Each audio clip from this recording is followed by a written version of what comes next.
Hello, YouTube. Welcome to my channel, Marriage, Politics, and Sports. Today, we're talking about the same thing everybody else is talking about, black fatigue. But, I just find it kind of funny that it sounds like it's a new term, but it's not. And we'll talk about that a little bit. But we're going to go through some of the, I don't want to, I don't know, I want to say origins of this. And it's not, we're all tired. We're all tired of the way things have been. And it probably took one incident for us to kind of light this shit up again. But it's all good. So I'm gonna go through the daisy chain of how we got here and start to use this term because it's not a new term. It's just that it got popularized by a recent incident. Okay, so it's recency bias. So anyway, this is our paying here. Welcome to my channel. So listen, like, hit, and subscribe. We're gonna go through some of the black fatigue. I got a couple of videos on the show, and we're gonna start from the beginning, when in the recent beginning, right? Why are we talking about black fatigue all over the internet right now? And it started from this lady named Shiloh Hendricks. She cursed out a little black kid. So we're going to show some of that. And then I'm going to go to the next thing where the lady kind of recoined the phrase. Okay. So, but hit the like button, make some comments, hang out maybe if you want to. I mean, I'm no expert at this, but I'm going to have some fun with it because there was also a book written on this, and I'm going to show a little bit of that so we can, stay on track. And then we're going to go to this panel discussion. And of course, me, every time I do something like this, I try to see if I could use my AI generator to come up with a song that fits the actual mood. So I might even play some of that. So at the end or sometime. So I'm just having fun with it because I don't want to act like I'm some kind of expert at this. Other than, we could talk about it if you're around. I just dropped a link in there for some folks if they come back and they want to talk. But anyway, so here it goes.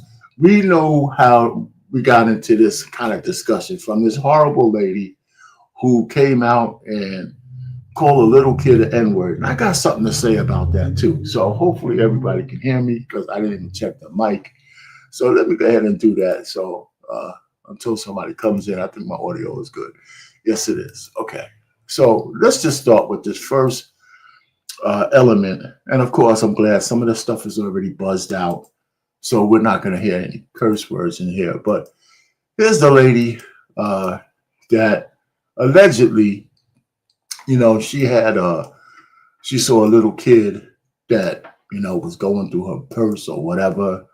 And she called him the N-word. Did you call the child the N-word? It is my business. You call him an... Okay, why don't you have the boss say it right now again? Okay. All right, that's what she said.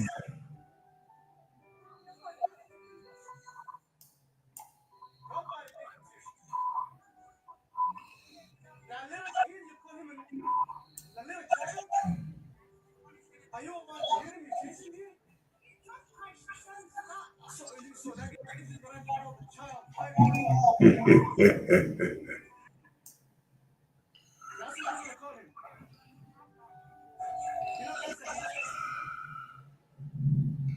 Yeah, so this thing's kind of acting up. So this is kind of acting up. So I'm gonna stop it for right now. All right, so it's acting up a little bit. But the point really is that one, I have a few issues with this anyway. Okay, let me tell you why. Because after all of this hoopla about the kid, right? I mean, they say the kid has autism. Well, who diagnosed that? Who does this kid belong to? I haven't seen any interviews from this kid's parents or anything like that. Maybe people have, but I haven't. We just see this Shiloh Hendricks chick who, got in a lot of hot water when you do something like this on the internet with a little kid, even though she's white. But instead of being vilified, there was some big donors who made this woman a rich woman, not just like regular donors. She got like almost $1 million. So it seems to me that this is this is my own conspiracy theory. It's like a plant, right? I mean, the guy who was admonishing her is, I think, sounds like an Indian guy, right? Who just happened to be at the park. But what I haven't seen is, I don't have to see the picture of the little kid, right? But wouldn't you think the kid would have some kind of representative, a parent or somebody, protecting the kid and saying how upset they are that this woman was calling him the N word, right? I haven't seen that. Now, if anybody else has seen a picture of that or a news conference or anything, that's kids. So then all of a sudden the news started saying, well, this white woman started calling this little autistic kid, okay, this little autistic kid, whatever she's calling him, right? That's why. How did they diagnose autism? Hey, how you doing, Arm and Eyes? I mean, where's all that shit at? I mean, so it seemed really, really strange.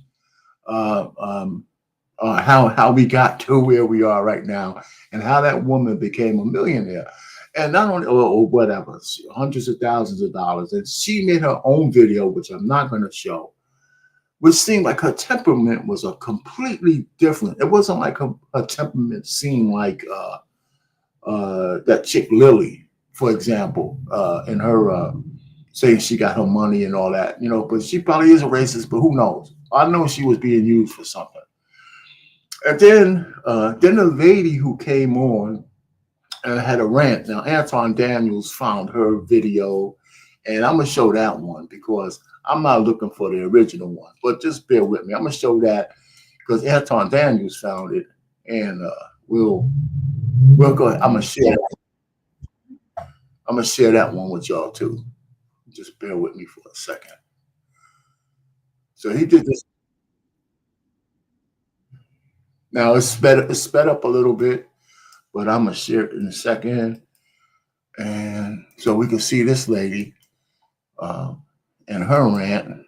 Now this lady that you see here is, has her part to play in this too. So here goes. Slur. I have worked with 5-year-olds for the last 15 years. Absolutely everything they do is out of pocket. They're like little unhinged drunk people. Nothing they do makes sense. A 5-year-old is capable of rifling through somebody's bag and taking things that don't belong to them. Ask any kindergarten teacher. But I realize why so many people are wanting to defend this, because Black fatigue is real. I think society as a whole is there. Now there you go. So she used this word Black fatigue, okay? And now it sounds like, some white people made this thing up. In the context of her saying Black fatigue, it is kind of new, but I'm gonna show you that a few years back somebody wrote a book called Black Fatigue, and we're gonna play some excerpts of that. However, but let's let her finish ranting. And the thing that's funny is that we probably have a bunch of blackity blacks who don't like the fact that she used this term, and now all of a sudden white people get tired of black people and shit like that. Well, they've been tired of us. What's really happening, and which I know I'm not really upset about, we're finally finding black people brave enough to come out and say, you know what? Hell with what this white chick said. We're fatigued as hell ourselves with all the bullshit. Right? We're all fatigued, like forget it. Whatever, if you think you coined a new phrase, well, let me tell you, you didn't. Because we can't stand this shit either. You know what I'm saying? So maybe we're allies, because if you're tired of the F shit, so are we.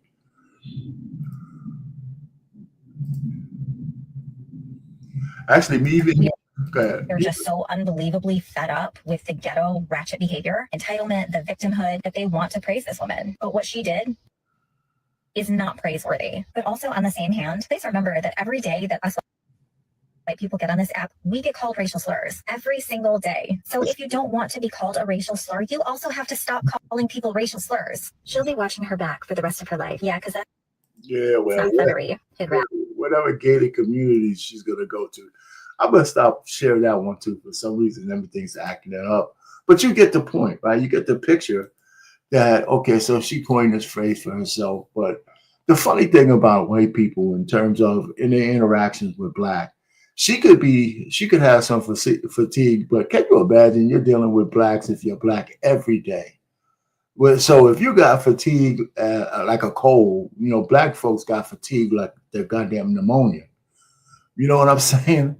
So anyway, now it's not a new term because there's a little known book, and I call it a little known book because that came out, and there's some excerpts that I'm gonna play from that book called Black Fatigue, only because I was looking it up in um, not Spotify, the thing where you can have books on tape, right?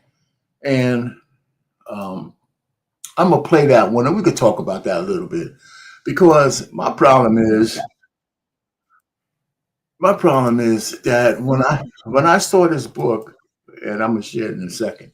When I saw this book, I thought it might have been something worth reading until I checked out the beginning of it, and I said, "Oh, here's the same old bullshit, oh, blackity black, we're victims, and the world's against us, and all this other shit, man." I couldn't take any more of it, so I didn't buy it, of course. So here's that particular book. Now, some of you might have seen this before, but I'm gonna play a little bit of. I'm gonna give the credit to the author. Fatigue runs deep. Jumani D. Williams is a Black man. He is a New York City public advocate. In passionate and tear-filled extemporaneous comments at a press conference regarding the killing of Ahmaud Arbery, Breonna Taylor, and George Floyd in the spring of 2020, he said this about the impact of racism and police brutality on the Black community. "I am not okay. I am not okay today. I want to give the Black community permission to say, I am not okay. I am tired. I am tired. I have not watched the video of Ahmaud Arbery. It is too much. I have not watched the video of George Floyd. It is too much. Black people have to go to work the next day and be all right. I am not okay. I am tired. I am tired of racism." Williams described Black fatigue. I define Black fatigue in Chapter 2 as repeated variations of stress that result in extreme exhaustion and cause mental, physical, and spiritual maladies that are passed down from generation to generation. The fatigue of enduring unrelenting racist systems was not.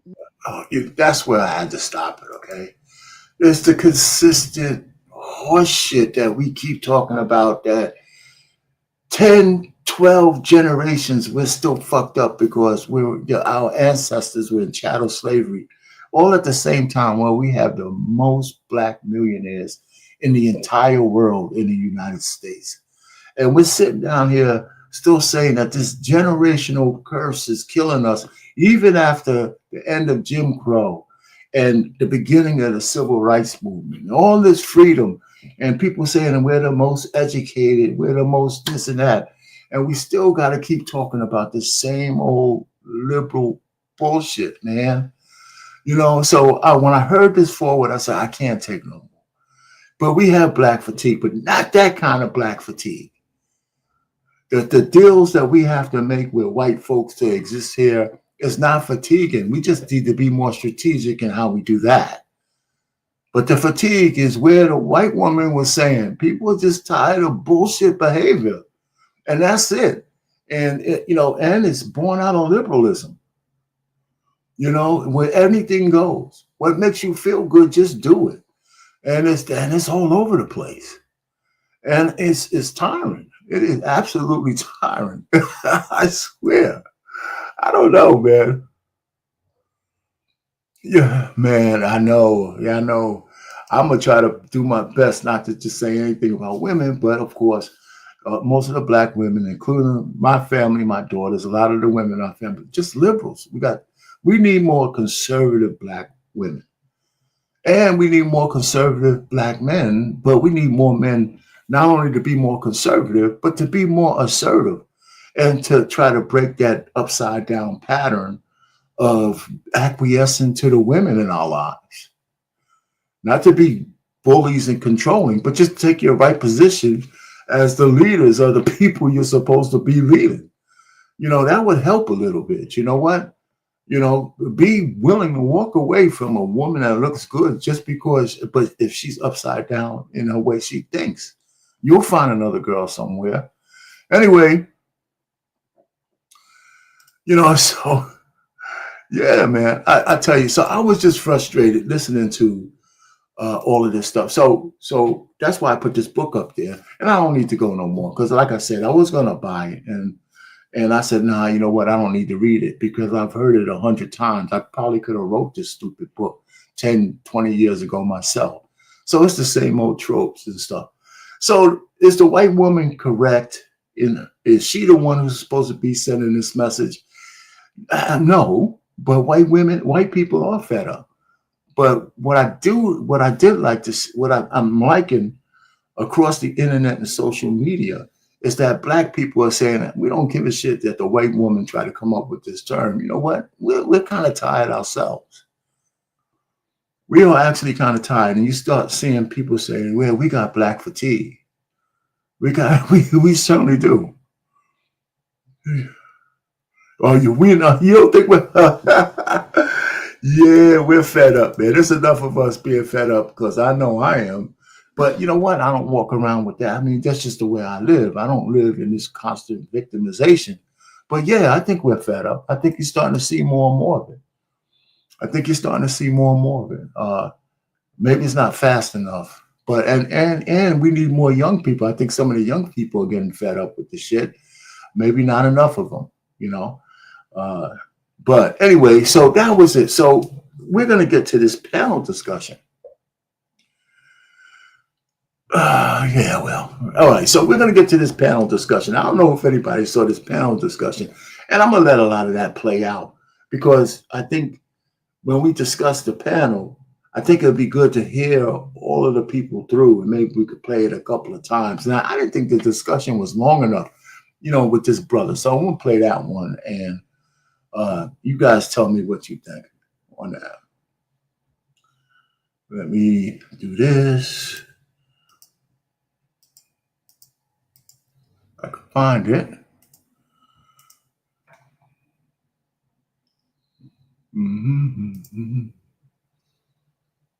That stupid panel discussion. Let me stop this. All right. All right.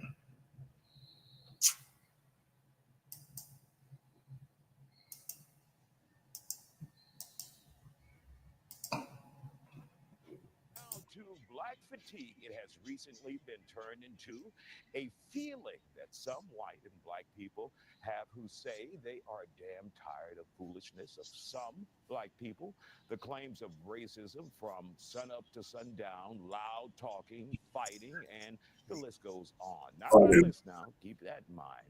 But some people are tired of the complaints and don't give a damn. Here's what one TikTok user had to say about it. Not racist, and I know y'all been told this is racist, but it's not. It's not racist to call black people out for their behavior and what they're doing to society at this moment. I'm glad people are noticing this because it's been so many years and it's finally catching up to y'all. I've been trying to tell y'all that white people are tired of y'all. I'm tired of y'all too, but everybody, the world is getting sick of y'all and y'all. I'm so glad this day is here. I've been trying to get out there that you people need help. It's me, but me and other black conservatives. We've been trying to warn society that this is what it's going to come to when y'all keep coddling black people. All righty. Are her feelings valid? Joining us to talk about it, Dr. Angela Jones, political analyst, Angela Box, activist, Eugene Howard, filmmaker Sean Welling, and conservative M. Williams. We want to thank you all for joining us here on The Factor. First of all, let's define what black fatigue is supposed to be, Dr. Jones. Black fatigue is supposed to be just and I'm trying to make it as short as possible. Basically, society is saying that they're tired of how black people are blaming things that have happened to us historically in the past on what's happening today. And they are also now adding different things that they have seen in society to that behavior as well. As she said, like loud mouthing or maybe, using certain words or certain behaviors in public. So that's basically the definition in a short sense. Do we get anywhere with that, with this conversation? No, this absolutely okay, good night, folks. I mean, the thing is, it's an absolutely pointless conversation. It's like, okay, so now. All right, so listen, her explanation wasn't bad, but what she's saying now is absolutely wrong and dismissive.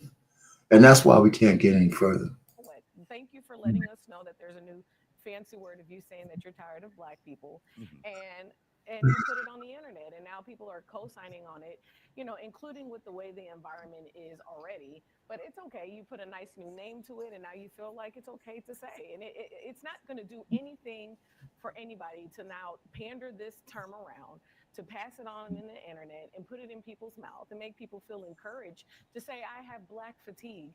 But when we're all tired, when I'm saying all, we're all tired of something and somewhere, there's always something. So this is not actually going to help anyone psychologically, mentally, emotionally. It's only going to create more divisiveness, more anger, and more hate in society. And when All right, before he goes, now, just I guess it just begs the question as to whether you guys agree with her or not. Hey, Kasim, I dropped the link up there. If you wanted to pop up, man, I could drop it again. For anybody who just wants to come up, you guys just show me who you are. You might not have to stay on camera, but I can't have nobody faking me out. But anyway, listen, do you guys agree with what she said? That it won't make any difference? I think that if black people took that to heart, it would make a difference.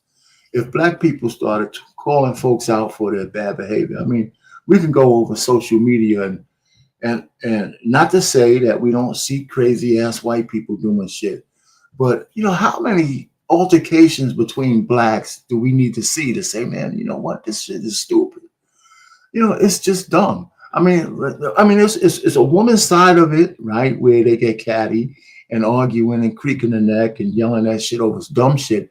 And then there's a man's side of it, black man's side of it, that if you see a whole group of guys just from the hood going somewhere, and it's two guys from different blocks, it's almost guaranteed that there's going to be a fight or some shit like that, right? People get uncomfortable. And that's just true, right? So if we get all the folks in black America who are on social media saying, listen, it's time for us to put some of this shit, at least call it out, right? We can't just call it out when a white cop, rarely, and it is rare, it doesn't seem like that, kills a black person or murders a black person, and it's an obvious and cold blood situation like George Floyd. Those situations are not common. But the weekend shootings in a lot of blue inner cities, that's just common as hell. When they decriminalize stealing food and shit or stealing stuff from stores, you can't even get toothpaste unless you get somebody to open the lock so you can grab that shit. Man, it's like, well, there's no way to live. Whoever came up with it, if it's less than $1,000, you can steal what you want without reprisal. That's the stupidest shit I ever heard. So we got a lot of issues. And if we start calling it out as black people, we won't need white people to call it out. Now, the only thing that the sister said that I would agree to, there's going to be some crazy white people who will start calling black fatigue over everything. Probably, we'll see some of that. So anyway, let's go to the next lady and see what she says.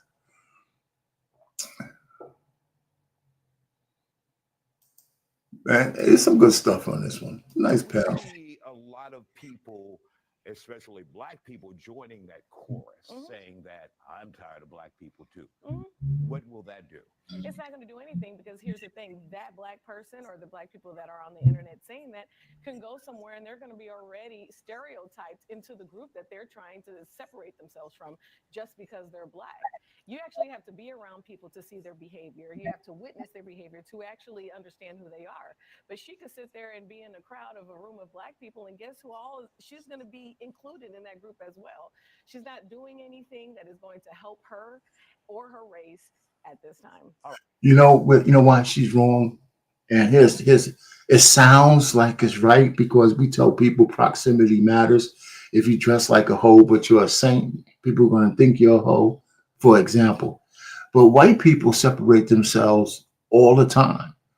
The white businessman doesn't associate, or even if he was in the same room, he doesn't consider himself, trailer trash, right? And he'll be the first to say so.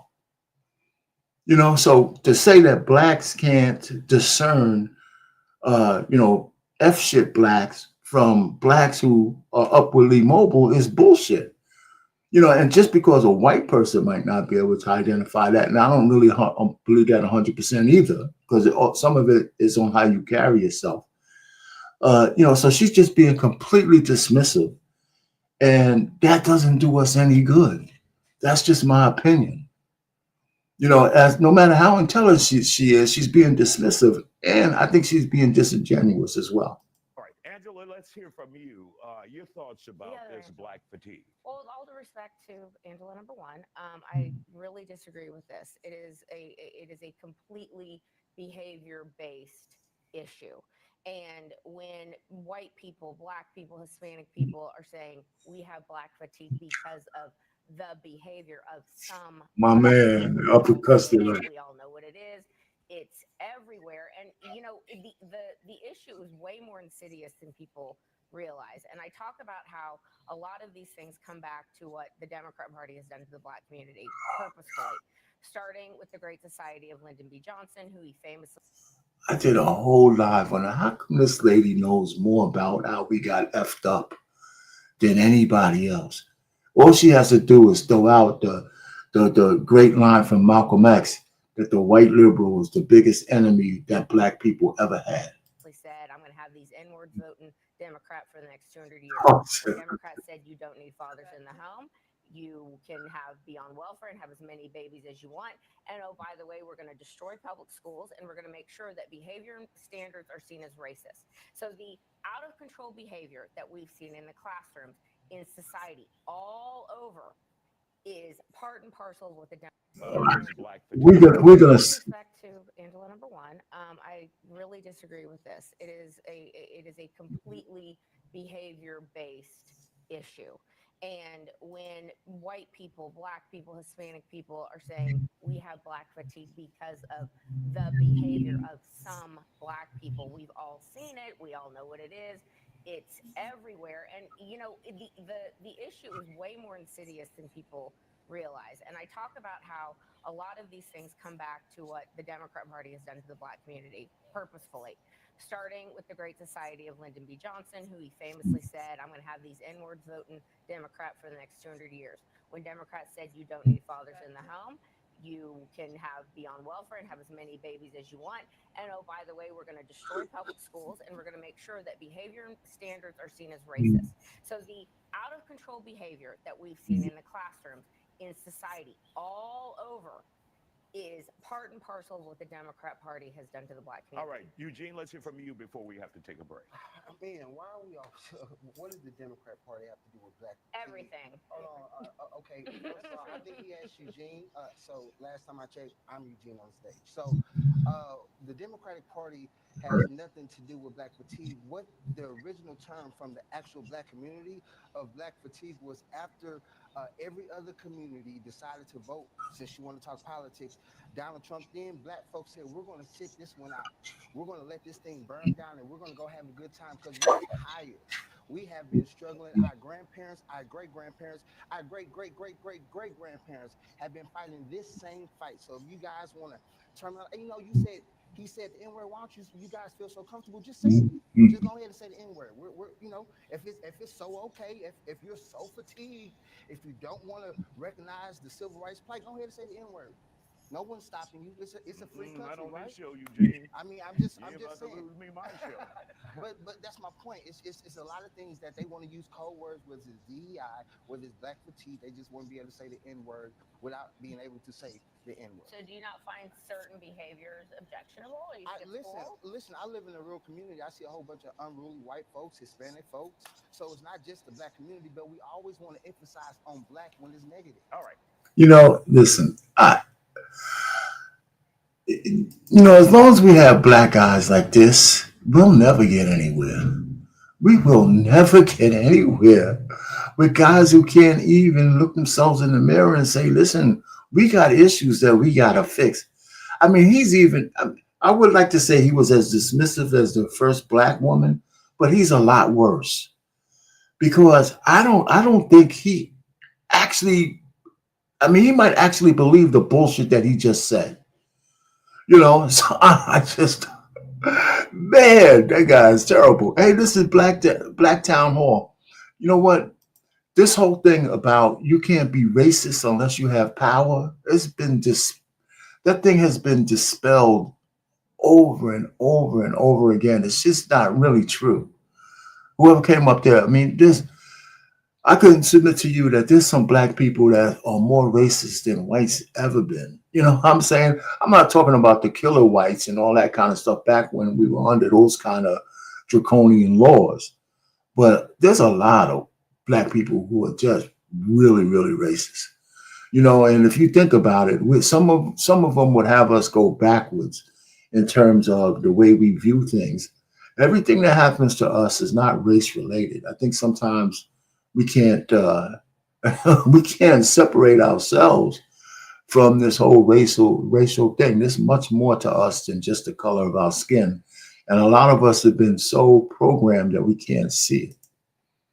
I mean, that's just my opinion, of course, brother. I assume you're a dude. You know, anyway. Yeah, I know. Yeah, you know, I hear you, Harmonize. So anyway, I didn't like what this brother had to say. I think he should have been a little bit more. I mean, at least the first sister, I think she was completely disingenuous because I think she's smarter than that. I think this guy's been so propagandized and so hypnotized, he doesn't know what he's talking about. The Democrats have almost everything to do with where we are. If you knew anything about history, we were on chattel slavery by Democrats, and now we're on a mental plantation by the same Democrats. And when 92% of black women vote Democratic and they're all liberal, and 78% of black men vote Democrat and being liberal, down from like high 80s and low 90s themselves, that means there is a shift happening. But there is something psychotic or some psychosis or some propaganda that has us almost giving out all of our votes to one party. And I'm not saying you need to be a Republican, but that means we almost are devoid of any conservative thinking in terms of the way we vote. And that is a huge mistake in the black community. Well, anyway, some more. Let's go ahead and see who the next lady has to say. Don't go anywhere. We'll continue our discussion. Well, on his break. Let me see. Let me read a little bit of what you got to say here, Harmonize.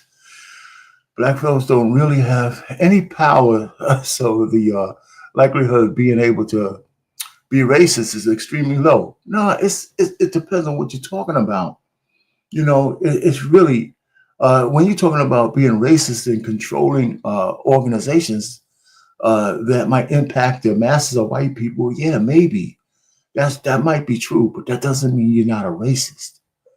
There are a lot of racist things that go on where it's not about power and control. It's just about how you think about your fellow man and how you would behave and how you would treat them. So, yeah. So, you know, if you want to say there's levels to racism, institutionalized racism. Yeah. We just had Brandon Johnson, right? He just did a news conference in a church somewhere saying that he's exclusively only hiring black people as part of his administration in certain areas. Now that's racist. That is absolutely, and he does have power, right? At least in his administration. He's an idiot, but you know, he said that publicly. That's probably even against the law, you know, for him saying that. So, listen, maybe, you know what, you and I, we could have a debate about that one day on the show, Harmonize, that's for sure. You know, but like I say, if you're going to say what Brandon Johnson said is racism, because he does have some modicum of power, at least in his administration. And that's what he's doing. He's excluding white people from hiring. And that doesn't correct the ills of the past when you do shit like that. It's just telling people that you're making a preference. You know, so listen, that whole power thing, I'm not saying it doesn't matter. I'm just saying that doesn't mean black people can't be racist. We could argue that from now until the cows come home. There's a lot of racist ass black people. After After the break, welcome back to The Factor Uncensored. We continue our discussion on Black fatigue tonight. The feeling involves the stress that some Black people deal with when it comes to constant exposure to racism. But there are people both on both sides and inside and outside the Black community who say they are tired of hearing about it. Our guests are back here on The Factor. Emenderlin, let's begin with you. As a conservative, your thoughts about Black fatigue. Well, whether you like Black fatigue as a name or not, it's the truth. Like, we're tired of the victimhood mentality, the trauma identification, the need for external, agreement. That's ridiculous. That's terrible for the Black community right now. That's terrible for the children growing up. I mean, there's so many broken homes, and I think that's the core foundation. Number one, I believe the core foundation is that the parents failed to not only unify the home, but also failed to put true identity in God in the children. So if you don't have identity in God, you don't have identity at all. That's number one. Do you at all see the Black community as a lost cause, or just some Absolutely not. individuals? What? I don't believe the Black community is a lost cause at all. I just believe that we need to stop as a whole with all of this complaining. We need to move past the past and become better. As an American, my parents were actually Nigerian. They came here in the 80s and they grew up here. They had me and my brothers, and we're all successful and not one complaint through our entire childhood. They said, work for what you need, work for what you're gonna get, and you will get it. God placed talent in all of us, Black, white, whatever you may call yourself, but God placed all of these great things within us. Why should I now say, oh, well, a white person thinks this of me, or there's racism here and there? I don't think about that. I don't wake up every morning and have racism and all of these negative things on my mind. I move forward and I move past that. All right, Sean, let's hear from you. Your thoughts about this conversation and the term that we now hear. And again, I was so taken by your speech. The term. Listen. Before we go on with him, I agree with this sister here, and also, and I got to go get her name again. But yeah, I mean, she's spot on. And let me also tell. I also want to say to Black Town Hall. First of all, listen. The fundamental disagreement I have with you and other people is you don't have to have control of an organization to be racist. That's just not true. It's just simply not true. If you want to say that there's layers to racism, I'll agree with you, right? But to say that you can't be a racist unless you run an institution and have institutionalized racism, it's just simply not true. Unless you want it to be. So okay, so it's something we could debate, though, of course. Black. What was it again? Fatigue. Okay. So on Black fatigue, come from somebody, and I think I agree with her tremendously, having a school for 3 decades. It was the first hip-hop dance school in the country. It's a cancer to tell a young kid that they're oppressed, that they're less than, and the world's against them. Right from the beginning, you're setting the standard by which they have to overcome something, when really you need to put God in them and tell them how great things are for them. Amen. So I was never around Black people to complain. All the actors and dancers I was around, they had a sense of purpose. They were dynamic, and they never complained. So to me, it's really what I get is in social media is a lot of white people complaining and creating this problem, saying, look, watch out, these people are in trouble. I'm like, back off. Mm-hmm. Let them create their own destiny. Absolutely. So I don't see that as being the Black issue. I see more of a liberal white situation when they're not even in a position to complain or talk about it. They're virtue signaling, and it drives us nuts. Dr. Jones? The conversation that we're having here is whether Black fatigue is a real thing. But the problem is that the reason this topic has come back up is because of the viral video that recently came out of the woman that called a 5-year-old autistic kid the N-word. Mm-hmm. And then she raised $700,000 by a Christian organization, and I am Christian as well, so I just want to put that out there as well. And she raised $300,000 from another organization. I don't know if she actually got that money, but then this video.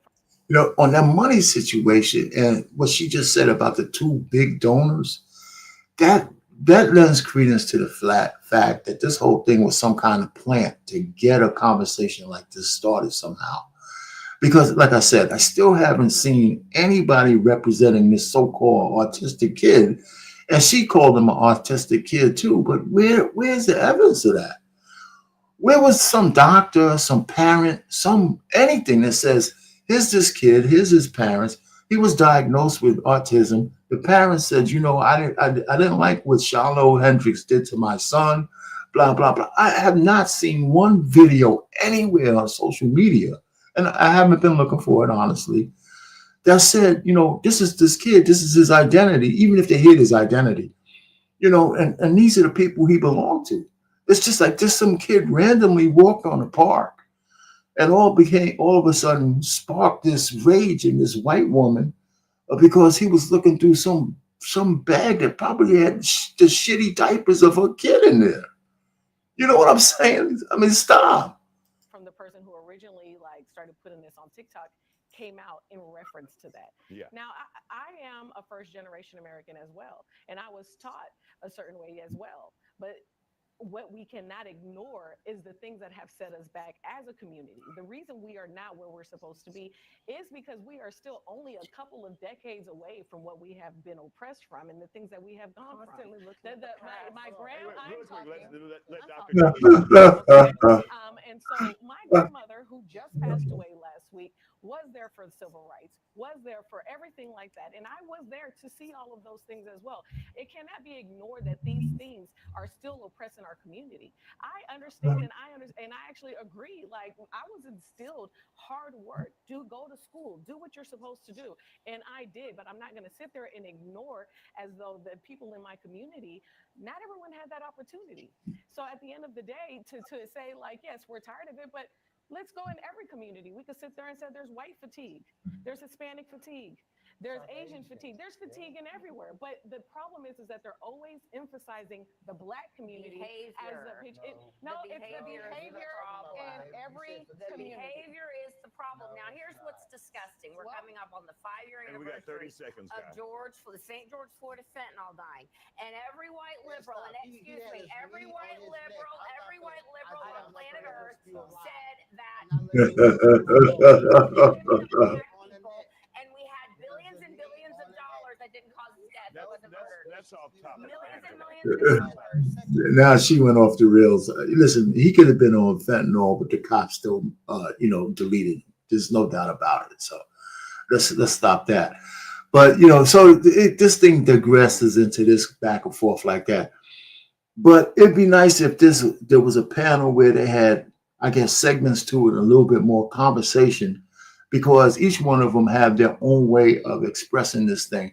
The first lady, though, you know, even in all her articulation, I think she's a little disingenuous, because for everything we could say, you know what, they got a little bit of all the same thing, deletions and you know, crimes and all that in every community, but there's layers to all of that, right? There's layers to all of it. So to be so dismissive just because they have crime in the white community or the Hispanic community, that we could say, the Black people are just the same as everybody else. But we're not. We're just not. You know, all the things that go wrong with us, a lot of that shit's on steroids. And just to say it's not true, it's really problematic. We got the least married rate, the more single mother rate, you know, and single father rate with multiple thousands of kids from one man. We got a lot of issues in our community. I mean, come on. You know, so anyhow, so this is so the panel digressed. So we're gonna leave it there. So Black Town Hall, listen, I'm not saying it's not accurate to define racism with white supremacy. That still doesn't mean that Black people can't be racist. You know, so there's more than one thing could be true at the same time. So, you know, we could just have to come to grips with that, right? I mean, I know some guys, Black guys, if their daughter married a white man, he would disown her. You know, that's racist. You know, so I mean, just the simple examples that you could use. You know, so you don't have to run a major corporation to be a racist. Anyway, so anyhow, listen, I appreciate everybody coming by. Hit the like button. I mean, I got someplace else. Tomorrow's my birthday. Shit. You know, I got my brother came into town with his family and everybody else is coming around. So It's the first time around 10 years I'm gonna be around all my siblings. We're gonna go out to eat, we're gonna have a good time. And we're gonna try to make sure we don't perpetuate this black fatigue thing when we get around all the white people that's gonna be in the restaurant. You know, we might even leave a big tip. How about that? Anyway, so thank you. I appreciate the birthday wishes. I think this is a good conversation that we could have about, you know, whether we use the term black fatigue or anything else, but self-reflection is really the issue, right? We could be able to be self-reflective as a community, regardless of what's going on in other communities. I think we need to do a little bit more of that without being dismissive, right? We know that we have some problems. Besides the problems that the white man put on top of us, yeah, I think we've overcome a lot of that stuff already, right? We just have. It'll be hard to say we haven't. And so it's like, what do we want to do in the future? And especially for young folks. You know, I'll be 67 on Monday. If the future's not necessarily mine, I got maybe, 20 years left? Some of you people out there got 40, 50 years to go. You know, how do you want the future to look? Are we going to still be talking about slavery and stuff like that? Come on. It's time to move forward and, you know, and start to say, hey, listen, if we're self-reflective of what's going on, maybe we could change some things where we can admonish the people doing bad things and we could praise the people who are doing good things. And maybe one day more people will be doing good shit like they are, but they will be the louder voices as opposed to the ones that are bringing us down. Anyway, I appreciate it. Hit that like button for me, everybody, on the way out. Amanize, Town Hall, Kasim, everybody who came by, I appreciate you spending a little bit of the afternoon with me. Payne, marriage, politics, and sports. Over and out. Oh, yeah, but besides, I do like these political things every so often, so come back. You know, I'm here all the time.